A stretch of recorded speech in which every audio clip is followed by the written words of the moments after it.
औज़ुबिल्लाहि बिस्मिल्लाहिर्रहमानिर्रहीम। कुश्ता साद हकीम बाबा सैफुल्ला की तरफ से मेरे तमाम दोस्तों को अस्सलाम वालेकुम व रहमतुल्लाहि व बरकातुहू। जी तो दोस्तों, हमारे पास ये ख़ास हमारी प्रोडक्ट है दवाखाना की, जिसको हम कहते हैं पावर प्लग। पावर प्लग क्या है? ये आपकी टाइमिंग जो है वो आपको 100% देगा और आपकी जो एक्टिविटी है, यानी आपके ढीलापन को ख़त्म करके एक्टिविटी 100% देता है।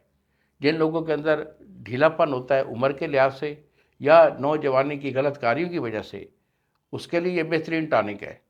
और जिन लोगों के पास शायकी होते हैं, उनके पास जो है वो टाइमिंग नहीं होती, एक आध मिनट की टाइमिंग होती है, तो अल्हम्दुलिल्लाह ऐसे लोगों के लिए आधा घंटे की टाइमिंग ये हुआ करती है।